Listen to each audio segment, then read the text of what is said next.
마태복음 1장 46절에서 55절 말씀 제가 공독합니다. 마리아가 이르되 내 영혼이 주를 찬양하며 내 마음이 하나님 내 구주를 기뻐하였음은 그의 종의 비천함을 돌보셨습니다. 보라 이제부로는 만세 나를 복이 있다 일컬으리로다. 능하신 이가 큰 일을 내게 행하셨으니 그 이름이 거룩하시며 긍휼하심이 두려는 자에게 대대로 이르는도다. 그의 팔로 힘을 보이사 마음의 생각이 교만한 자들을 흩으셨고 권세 있는 자를 그 위에서 내리치셨으며 비천한 자를 높이셨고 부리는 자를 좋은 것으로 배불리셨으며 부자는 빈손으로 보내셨도다. 그 종 이스라엘을 도우사 긍휼히 여기시고 기억하시되 우리 조상에 말씀하신 것과 같이 아브라함과 그 자손에게 영원히 하시리로다 하니라. 아멘. 오늘 이 아침에는 마리아의 찬양에 대해서 함께 나누기를 원합니다. 예수님의 고향으로 잘 알려진 나사렛에 마리아라는 처녀가 살고 있었습니다. 성경에는 나와 있지 않지만 마리아가 나사렛 북쪽에 있는 세포리스라는 그 조그만 동네에 살고 있었다고 합니다. 누가복음 1장 26절부터 마리아의 얘기를 시작하면서 처녀라는 말을 성경이 사용하고 있는데요. 1장 27절에도 다윗의 자손 요셉이라는 사람과 정혼한 처녀에게 이르되 그 처녀의 이름은 마리아라. 1장 29절에도 처녀가 그 말을 듣고 놀라 이런 인사가 어찌민고 생각하며 뉴 인터내셔널 버전에도 이 처녀란 말을 버진이라는 용어로 사용하고 있습니다. 이 말은 왜 성경이 이렇게 처녀란 용어를 사용하느냐 하면은 예수 그리스도의 탄생은 자연적인 보편적인 탄생이 아니라 성령에 의한 탄생. 우리는 모두가 남자에게서 태어납니다. 마태복음 우리가 통독하고 있는 1장에 보시면은 아브라함이 이삭을 낳고 이삭이 야곱을 낳고 야곱 쭉 남자가 쭉쭉 낳다가 예수님에게 와서는 마리아가 예수를 낳은지라 이렇게 말하고 있습니다. 무슨 얘기냐면은 우리의 태어난 모든 것은 자연적인 태어남이지만 예수님의 탄생은 성령에 의한 탄생이라는 것을 성경이 말씀하고 있는 것을 볼 수가 있는데 오늘 이 마리아를 성경이 처녀라 버진 그 말은 무슨 말입니까? 마리아 자체가 위대하고 신성시 된 것이 아니라 하나님께서 한 여성을 선택하셔서 그에게 성령으로 잉태어져서 우리의 구세주로 태어나게 하실 하나님의 의도가 이 단어 속에 들어있다는 것을 암시해주고 있는 것입니다. 천사 가브리엘이 마리아를 방문해서 아들을 낳을 것이라고 알려주었죠. 이에 마리아는 순종했고 마리아는 세례 요한을 잉태하고 있는 자기의 친족된 엘리사벳을 산속에 찾아가서 이미 할머니가 6개월 임신된 할머니를 보고서 이것이 하나님이 하시는 일이구나 라고 그가 마침내 순복하고 그리고 그가 하나님의 말씀대로 내게 이루어지리라 지난주에 나눴죠. 그 다음에 오늘 마리아가 자기에게 이루어진 모든 일을 바라보면서 찬양했다. 이 내용을 오늘 제가 읽어드렸는데 이 마리아의 찬양 이 아침에 앉아있는 저와 여러분 성경은 우리들에게 마리아의 찬양으로 끝난 것이 아니라 오늘 앉아있는 저와 여러분의 찬양이 되기를 원하고 있는 것입니다. 마리아의 찬양으로 끝나버리면 이 성경은 쓰여진 글에 불과하지만 오늘 이 마리아의 찬양을 들으면서 주님 그렇습니다. 내 영혼이 이 찬양을 고백하기를 원합니다. 이걸 성령께서는 우리들에게 요구하고 있다는 사실이죠. 오늘 이 마리아의 찬양을 통해서 우리가 세 가지 교훈을 얻으면서 우리 삶 속에 나도 이런 찬양을 하나님께 드리시기를 축복합니다. 첫째는 여러분 놀라운 일, 이해되지 않는 일, 나의 삶에 손해가 되는 일이 있습니까? 이때 마리아처럼 한번 찬양해봐라. 성령께서 우리들에게 좀 고면하고 있습니다. 천사 가브리엘이 처녀인 마리아를 보고 보라 내가 잉태하여 아들을 낳을 것이니 그 이름을 예수라 하라. 여러분 웬 날벼락 같은 소리입니까?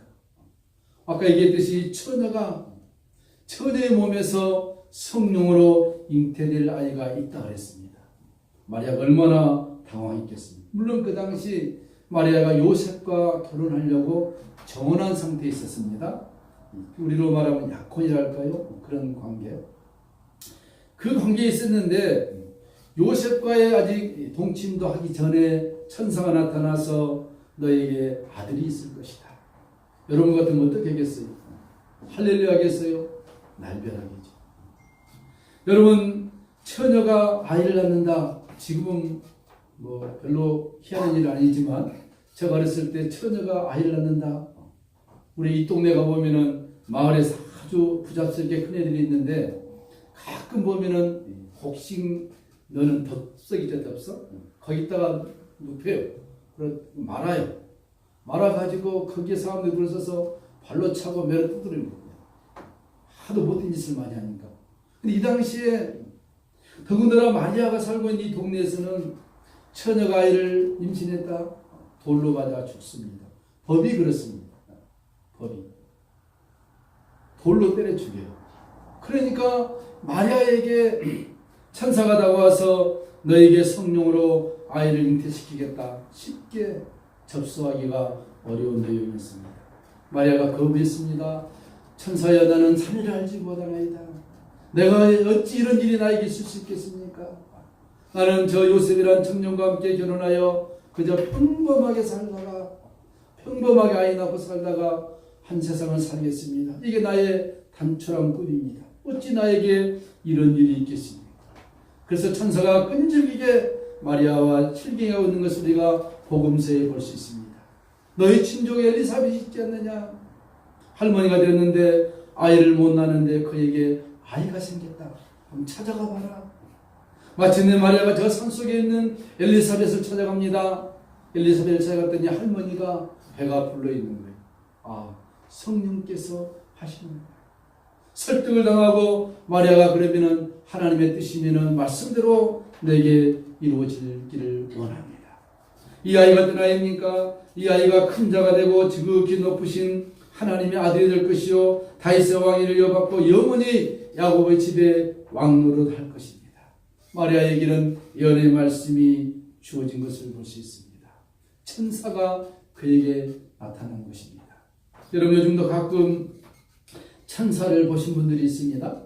유튜브에 왔더니 야곱이라는 사람이 미국에서 밤에 운전을 하고 가는데 한국은 땅이 좁아서 별로 문제가 안 되죠. 미국은 얼마나 넓습니까? 가다가 기름이 떨어져 버렸어요. 광활한 사막 같은 곳에 기름을 누가 갖다 주겠습니까? 119를 군대에서 누가 오겠습니까? 너무 어처구니 없어서 이분이 하나님 앞에 기도를 했습니다. 하나님, 내 차에 기름이 떨어졌습니다. 어떻게 해야 됩니까? 날씨는 추워지고. 근데 기도가 끝나자마자 1분도 안 돼서 저 뒤에서 불을 깜빡깜빡 켜고 차가 달려오고 있는 것입니다. 그 차가 오더니 자기 차 옆에 세워져 가지고 당신 차에 기름이 떨어졌지요. 어떻게 알았습니까? 이분이 아무 말도 없이 자기 차 기름통 뚜껑 열고 기름을 부어주고 떠난 거예요. 근데 이 사람 봤더니 순간 이 차와 그 기름 넣어준 아저씨가 없어져 버린 거예요. 누구였습니까? 천사다. 오늘도 이렇게 하나님께서 천사를 통하여서 그의 백성들을 지켜준 걸 우리가 볼 수가 있습니다. 여러분, 그렇습니다. 오늘도 여러분 옆에 천사가 앉아있는 것을 믿으시기 바랍니다. 영안이 열리면 천사들이 앉아있는 것을 볼 수가 있어요. 이 마리아에게 천사가 찾아왔습니다. 당신에게 아이를 낳게 할 것이다. 이 말을 듣고 난 다음에 천사를 통하여서 들려준 음성을 듣고 마리아의 찬양을 우리가 볼 수 있는데, 우리 한번 46절 볼까요? 46절에 내 영혼이 주를 찬양하며 내 마음이 내 하나님 구주를 기뻐함은 그 계집종의 비천함을 보셨습니다. 여러분, 우리 영혼이 하나님을 찬양하기를 축복합니다. 내 영혼이 하나님을 찬양한 거예요. 우리 영혼이 우리 속에 거하고 있는데 육이 있어서 안 보이지 않습니까? 나중에 주님 나라 갈 때 우리 영혼이 따르는 거예요. 육은 쇠하고 없어지지만 내 영혼이 하나님의 말씀으로 풍성하고 성령의 은혜로 풍성해서 내 영혼이 주님을 만나는 것입니다. 영혼의 무게가 얼마나 될까? 어떤 글을 보니까 독일에서 어떤 분이 임종을 하기 직전인데 몸무게를 달았더니 안 맞을 수도 있어요. 근데 거기 기사를 보니까 문명의 전과 문명 후에 몸무게를 달아봤더니 0.1g이 부족가 돼요. 그래서 영혼이 0.1g인가 봐요. 근데 떠나는 모습을 희한하게 찍어놨어요. 그 사람이 누워있는데 하얀 물체가 탁 떠나는 모습이 신기하게도 카메라에 잡힌 거예요. 우리가 죽을 때 영혼이 떠나서 천국과 지옥을 가게 된 거예요. 그래서 우리 영혼이 얼마나 중요합니까? 우리가 참으로 소중한 존재고 하나님의 사랑받는 존재라는 것은 내 육신 속에 영혼이 있기 때문인 것입니다. 오늘 성경은 뭐랍니까? 내 영혼이 주를 찬양한다 했습니다. 여러분의 영혼이 주님을 찬양하기를 축복합니다. 내가 찬양할 때 내 입술로 찬양은 같지만 내 속에 나의 영혼이 살아계신 하나님을 찬양한 거예요. 내 영혼아 여호와를 찬양하라. 내 속에 있는 것들아 다 그 성호를 찬양하라. 마리아의 첫 번째 반응이 무엇이었습니까? 이해되지 않고 감당할 수 없는 말을 들었을 때 그 낙심하거나 절망하거나 좌절하거나 실패하거나 포기한 것이 아니라 하나님의 말씀을 받아들이고 난 다음에 그의 영혼이 주님을 찬양한다고 고백했다는 것입니다. 내 영혼이 주를 찬양하며 내 마음이 하나님 내 구주를 기뻐하였으면 그 계집종의 비천함을 돌보셨습니다. 하나님께서는 이 시간 우리의 형편과 처지를 누구보다도 잘 아십니다. 하나부터 10까지 다 알고 계신다는 사실입니다. 우리 복음성가에 있죠. 왜 나만 겪는 고난이냐? Why me? 왜 나만 겪는 고난이냐? 슬퍼하지 마세요. 고난 뒤편에 있는 하나님의 축복의 손길을 미리 보라. 그런데 여러분요, 고난이 너무 깊어지면 이런 말도 귀에 안 들어오더라고요. 안 들어오더라고요. 너무 힘들었을 때 이런 글들 찾아 읽어봤지만 위로가 별로 안 되더라고요. 하나님의 주시는 작정된 고난의 기간은 통과를 해야 돼요. 인내를 해야 되는 것입니다. 그러나 중요한 건 무엇입니까? 우리가 어떤 상황이 있든지 간에 하나님 우리를 보고 계신다는 사실입니다. 마리아는 자기의 형편과 처지에 좌절하거나 절망한 것이 아니라 하나님 앞에 찬양했습니다. 내 영혼이 주님을 찬양합니다. 가장 복된 인생은 어떤 인생입니까? 돈이 많은 것이 복된 인생일 수도 있겠지만 그것이 아니라 어떤 형편에 갈지라도 내 영혼이 늘 주님을 찬양하는 것입니다. 내 영혼이 늘 주님을 앙망하는 것입니다. 내 영혼이 늘 살아계신 하나님을 향하여 갈망하는 것입니다. 내 영혼이 주님을 찬양합니다. 어떤 형편과 처지에 딸지라도 하나님의 그 특별하고 사랑의 손길은 우리를 떠나지 않는다는 사실이죠. 그걸 우리가 성경으로 말하면 뭡니까? 하나님의 섭리라, 하나님의 인도하십니다. 우리가 좀 받아들이기 불편한 용어일 수 있습니다만은 먼 훗날 되돌아보면은 이것이 하나님의 섭리였구나, 하나님의 은혜였구나 라고 고백하게 된다는 것이죠. 구약 성경에 등장하는 요셉이 있습니다. 요셉, 그는 어린 시절에 그의 동생 베냐민을 낳고 난 다음에 엄마가 죽었어요. 어린 시절에 어머니를 잃었습니다. 그리고 엄마가 다른 배에서 태어난 10명의 형 밑에서 태어났습니다. 얼마나 시기와 질투를 받았습니까? 그 형들에게 시기와 질투 때문에 어느 날 미디안 상인들에게 노예로 팔려감을 당한 것이 요셉이었습니다. 그뿐입니까? 노예로 팔려간 그가 저 보디발이라는 왕의 비서실장급 때는 그 집에 팔려가서 열심히 살았습니다. 그런데 그 아내의 유혹을 그가 이기는 그것 때문에 왕의 제수들이 갇히는 감옥에 갇히게 됐습니다. 인생 꼬이대로 꼬인 사람이 누굽니까? 요셉입니다. 요셉 좋아할 거 아닙니다.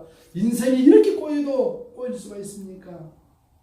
그런데 성경이 그때마다 요셉을 향하여 뭐라 그랬죠? 한번 따라해 볼까요? 하나님께서 그와 함께 하시니 형통하였더라. 오마이갓. 어떻게 이럴 수가 있습니까?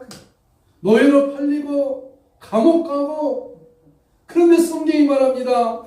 하나님께서 그와 함께 했던 거예요. 예수 믿는데 저 잘못됩니다. 예수 잘 믿으면 더 어렵습니다. 하나님이 너와 함께하고 있다 믿어지겠습니까? 그런데요, 요셉이 나중에 언제 알았습니까? 애굽의 총리가 되고 난 다음에 하나님께서 내가 어려운 가운데서도 주님의 손길을 거두지 아니하고 나를 인도했구나 고백했습니다. 어려움 올 때마다 요셉이 할렐루야 찬양가이었습니다. 시편 105편 가보면 얼마나 그가 발부둥 쳤는지 볼 수 있습니다. 온몸이 쇠사슬에 차였다. 그 발에 착고를 상했는데 상했다. 성경이 말하면서 여호와의 말씀이 응할 때까지 고난을 받았다 그랬습니다. 요셉도 이해를 못했습니다. 나중에 그가 애굽의 총리가 되고 나니까 하나님께서 그의 백성을 살려내기 위하여 나를 이렇게 13년 동안 연단시켰다 하는 것을 그가 깨닫게 된 것입니다. 그렇습니다. 사랑하는 성도 여러분, 우리의 삶의 모든 것은 하나부터 열까지 다 하나님의 인도하심 속에 들어있는 것을 믿으시기 바랍니다. A부터 Z까지. 영어로 아토즈. 자동차에는 아토즈 나오죠. 멋있는 이름 같아요. 제네시스. 제네시스는 그냥 시작인데 끝이 없잖아요. 근데 아토즈는 A부터 Z까지. 또 그런 이상은 나오죠. A부터 Z까지. 이름 참 잘 맞는 것 같아요. 아토즈. 아이 남의 이름을 아토즈라 지시기 바랍니다. 처음부터 끝까지 하나님이 돌보신다. 좋죠. 그죠? 하나님이 이렇게 하신다는 것입니다. 무슨 일을 만나든지 여러분 찬양해 보시기 바랍니다. 잘 안 되지만 프랙티스, 연습하는 거예요. 삶의 어려움이 올 때마다 하나님 그래도 감사합니다. 한번 해보세요. 네 말이 내 귀에 들린 대로 내가 이루어주리라. 여러분 잘 될 때 할렐루야 못할 사람이 어디 있겠습니까?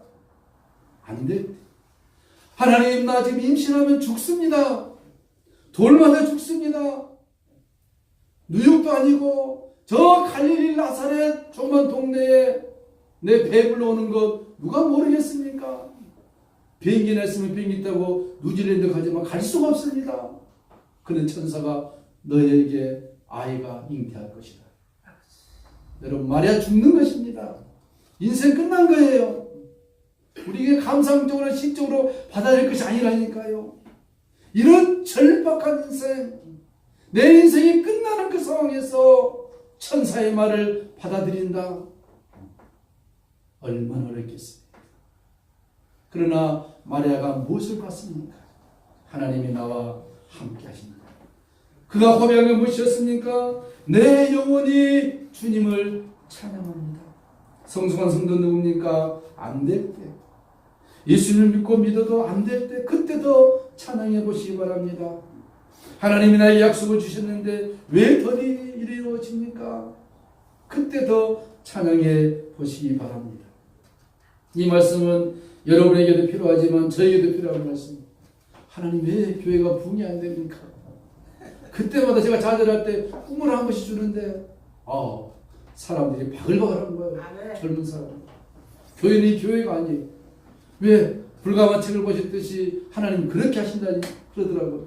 너무 기간이 기니까 포기하고 싶기도 하지만 요즘 뭐라고 하나님 그러냐면 빨리 안 해주면 내가 주님 내 은퇴식을 빨리 앞당기겠습니다. 내 배짱 부는 거지 주님 앞에. 내 은퇴하면 주님 손에 안 줍니까?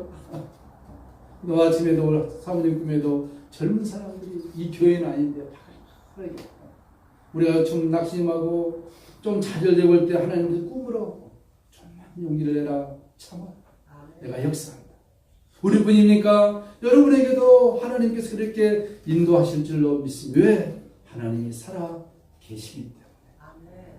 마리아처럼 이해할 수 없고 정말 인생의 절망 가운데 있다 할지라도 하나님을 찬양하시기를 축복합니다. 오늘 그걸 우리들에게 성령께서 요청하고 있는 거예요. 안 되느냐?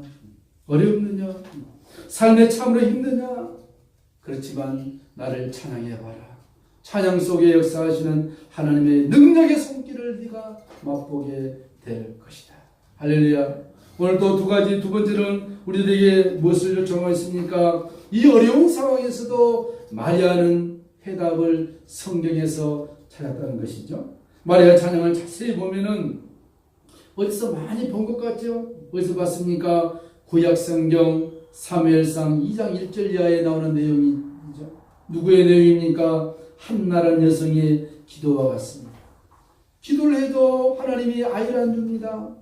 하나님 나에게 아이를 주시옵소서. 내가 아이를 주면 이 아이를 하나님께 드리겠나이다.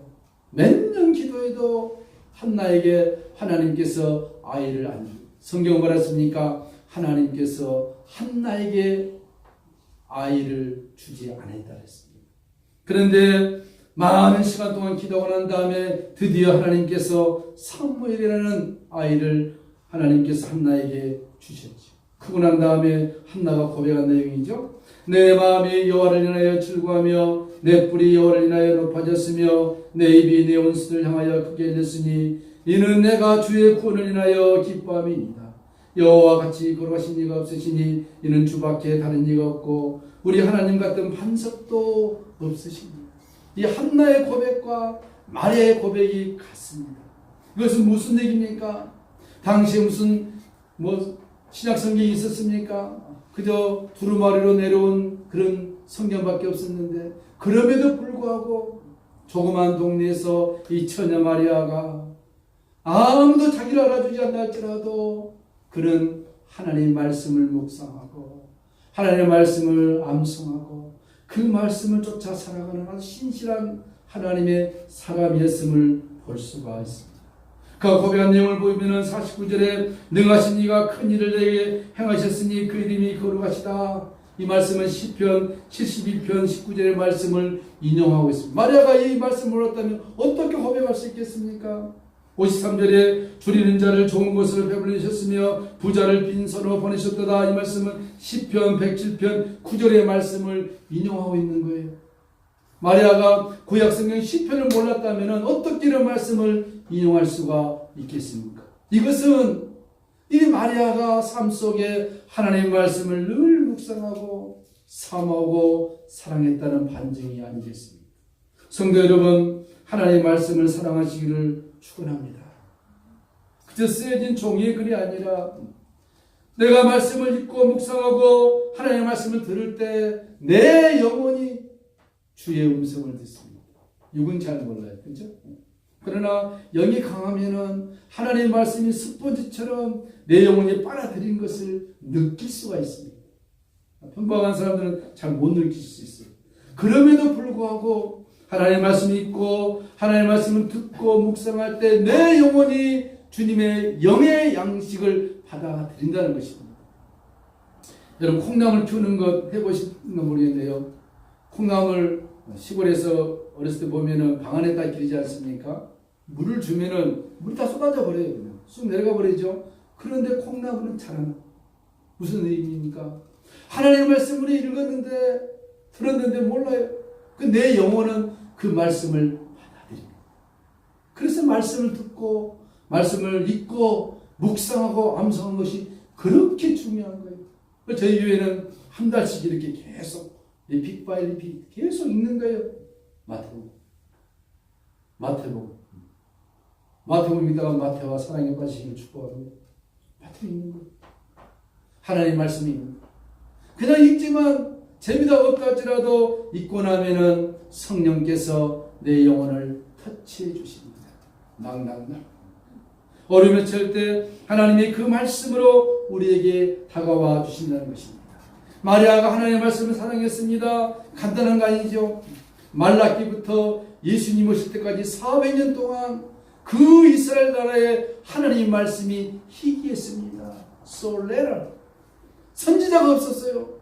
지금 좀 교회가 있고 그냥 매스컴이 있어서 날마다 하나님의 말씀이 들려진 것이 아니라 너무나도 희귀하게 하나님의 말씀이 없는 그 시대에 마리아가 시편을 인용하면서 하나님을 찬양했다. 얼마나 주님의 말씀을 사모했겠습니까? 얼마 전에 유튜브 보니까 저 북한에 있는 형제들이 지하에서 하나님의 말씀을 보는데 성경이 아니에요. 종이로 적어진 쪽지 얼마나 많이 봤으면 누더기 같은 거 그걸 읽으면서도 눈물을 흘려요. 이게 하나님의 말씀입니다. 우리는 어떻습니까? 좋은 성경 갖다 줘도 그냥 안 읽죠.